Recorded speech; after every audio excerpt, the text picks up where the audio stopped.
payment of $42.68 a month. Think about that. Are these real life changing the narrative to the consumer? Are we addressing their needs? And everyone's different, and every situation is different. So we have to figure out what is driving this property from not being sold. It's at a weird loan amount or price point, because you kind of moved your way almost, to, well, actually it's not that bad. Actually, I take that back. It's at a good price point, because now you're getting into, let's say, an FHA loan, you can do 3.5%, because now you're at the high balance limits. Versus when you get into the 7s and 8s, it gets a little quirky for your down payments because you moved into jumbo, or you need more of a down payment. So think of, how do we move this property? Pray, right? We gotta pray. Tell me. Right? But think of this but they're inside, they're gonna try to take our clients.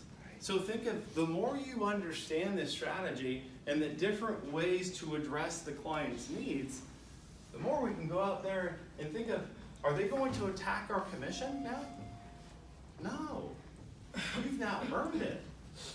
I'm gonna list your house and here's why we're gonna do it. So we're at fair value, and if we don't move, here's my plan B to market your property. And we're gonna market it more to get you the best. So think of this, all we're really doing is what? We're educating the consumer, the buyer, and we're rolling back financing, so to speak. That's basically what we're doing. And understanding that financing has a 3-to-1 ratio over price. So think of this, if you get an offer and they're gonna go, hey, I wanna offer $635. Got that one. You do? I got that one. So here's what we would do. What would we do? We counter them. Yeah, we counter them at $660. No, we counter them at best and final because they all started coming in at about $635, $640. What's value on the property? What do you think appraised value on the property would be? We already had it in escrow. We had it at $690. It was in escrow. It fell out of escrow. And did you have the appraisal in at $690? Yeah, $690. Yeah. So think of what our issue is here now. I think it's personal affordability. I think trying to swallow a $4,700 a month payment, and I think also where the issue is too, that 129 income to qualify. Yeah, that's a big problem. It's a very big problem. And so what we could help you with, let's counter them. No, we're going to teach you how to do this. We're going to counter you at $660.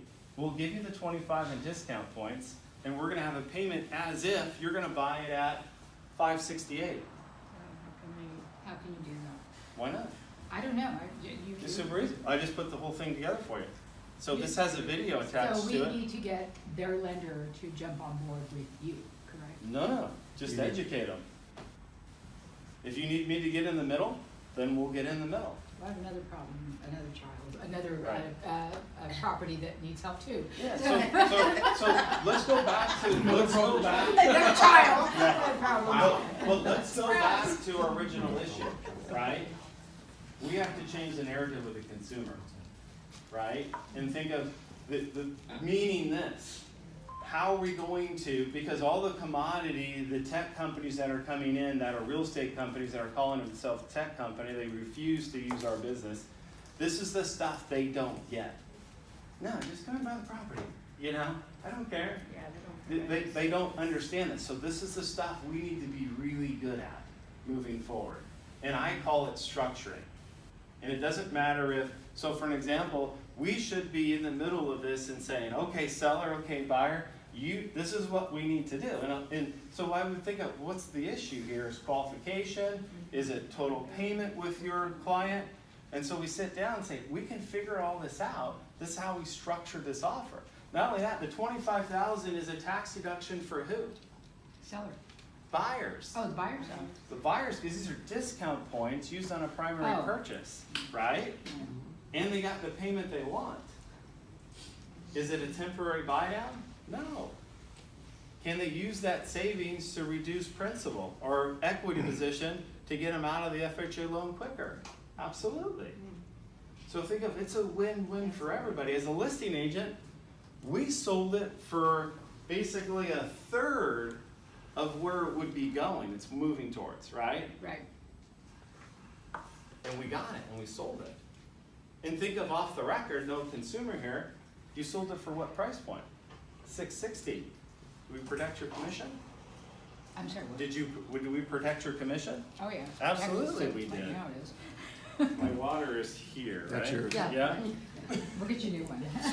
So think about, now let's go ahead and let's take this same example, but let's change the problem. Let's say the problem is your seller. And this is a very common problem right now. The seller now is doing his or her own math, right? Wait a minute, I need to net X amount out of this in order to buy this, right? What's our solution for that? The problem is we have to get enough of their net from their sale, right, in order for them to put down on their up-leg transaction. How do we fix that? We go up the up leg and do the same thing. Yes. Like, yeah, Man, right here. You go to the up leg and do the same thing. Absolutely. So you go to the up leg, you figure out where the pain points are. Well, the pain points, let's say let's say this is our seller here. His pain point is, Scott, no, I'm doing the math, right? And I need to net my 200 out in order, I'm buying $1 million, I need to put 200 down to get my loan at 800, and then my payment being here, my ratios are a little tight, but also it's more so about affordability of my personal budget, right? So we fix it by, great, let's look at this, let's run the numbers up here. Let's go and offer, let's say, a fair price of $1 million, use some concession to lower the rate on the jumbo rate, right, which reduces payment. So either I've just fixed your affordability, or I can do it with less money. So if it's $1 million, follow me for a second. If his up leg, the seller right here, if his up leg's $1 million, and he's just doing straight math, which is really column 1. $1 million, 200 down, 800 finance, payments $6,000. He needs to net 2. You cannot lower it to 568. So let's say we structure it at 660, 25 concessions, we get it sold, everyone's happy, we net 200 or 175 or whatever. But if we go up, I think the root of all our problems lies here. We go up to the $1 million, we say, listen, Mr. Seller, we can structure this transaction for $1 million. We'll work with this concession, which reduces the rate, income to qualify, your monthly outgo, right? You can either have the payment you want, or if I need to raise some additional down payment, right? Or I can do it with less. So for example, the 3-to-1 ratio. Let's say I can do $1 million with only 160 down, right? So 40,000 less on a down, but because I lowered rate, I still have the payment he needs. Where do I take the 40 I just saved him? I get to go over here and do a price reduction. I get to go over here and do a seller concession for 25. And we got it. Okay, this is amazing. It sounds wonderful. I have no idea what you said. Look, you know, I mean, I'm not the brightest wheel in the room, okay? But, you know, so how am I going to explain this to... Right here. I have all the software. So that's why we sit down and say, okay, let's structure this properly. I can create anything you want to see or hear. There's a voiceover on this that I talk directly to you, the seller, and explain it, and you, the listing agent, and you, the buyer. It's super easy. But here's the thing. It's about structuring. It goes back to the 3-to-1 ratio again. Financing is the key here. It's not down payment, nor is it price reductions or sales price. It's understanding financing, and that's the key. And so, I don't like the word. It is fair, but it's not going back to subprime financing. The terms are just normal vanilla terms on loans, right? But it's understanding financing to where if the seller's problem, let's say, was true payment, right? But he's not coming down and playing with us. We can't get him to the property where we need it to be, right? And then your potential buyers are just struggling where this property is sitting. That's why. I wish you were around back in July when I was Yeah. But here's the thing. It doesn't matter if the property's $300,000 Well, it does. That's your first home buyer, they just scoop them up, or an investor. But the higher you get, the problems are magnified, right? It's tougher because the reason why, the guidelines are tougher to write on jumbo.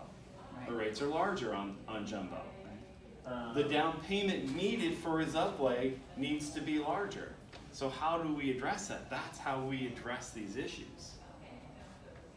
This goes to the bigger picture of they're coming inside of our walls. They're here already. How are we going to change the narrative to the consumer, to your potential listing?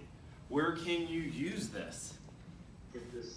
Listing presentations, expired presentations, FSBO presentations.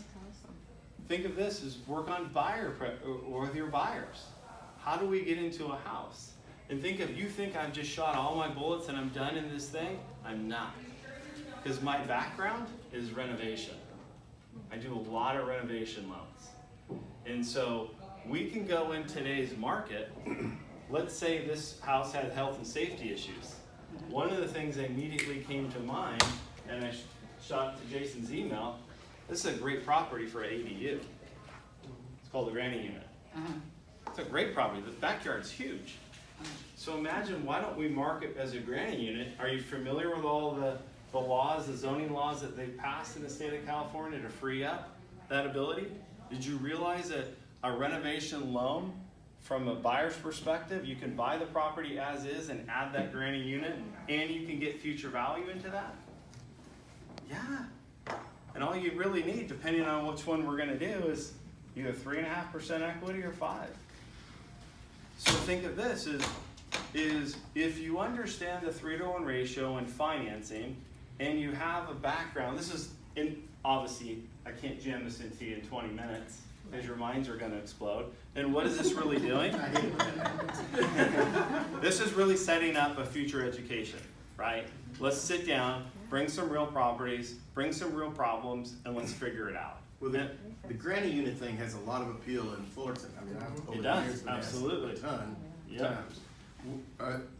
Does that law legalize it in every neighborhood, or does you have to go through the city, or? Well, no, good question. And so what the state did, just like solar, right? State wants to roll it out, but every city had different planning, going through the planning department. But then eventually they said, guys, you gotta streamline this for the consumer to get panels on their roof. Let me pause for a second.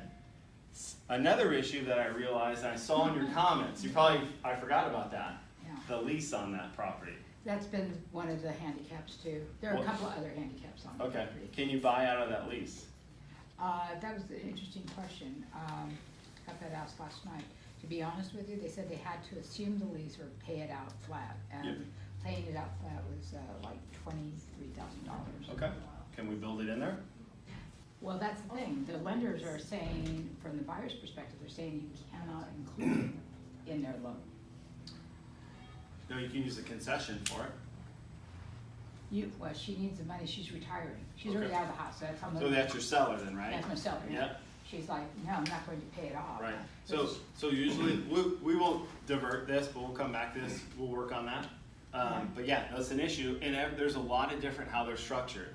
And a lot of times when you get into a lease, they're amortized down. So as you get further into that lease, the payout gets smaller and smaller. Right. So I would call for a payoff on that and figure out what that looks like. I'm sure you have. I have, but it was like so long ago that it was ridiculous. So now it's at a point where I think it's a consideration. Right.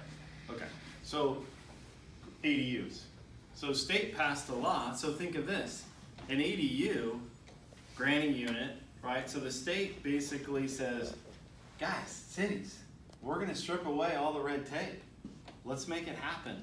We have an issue on housing. We're going to allow the streamlining of granny units on properties. Either it be an addition on the garage, right? So building up on top, a separate unit, right? Or attached to the house. So there's multiple ways you can do it. We're working with, we're going sideways, but renovation loans work great with that. Either an existing residence that doesn't have much equity, or in a purchase situation that has a big lot like you have right there. I think it's 10.5 or something like that. Yeah. You can throw a detached granny unit in there, either put the kids in there or mom, or grandma, whomever in that, you could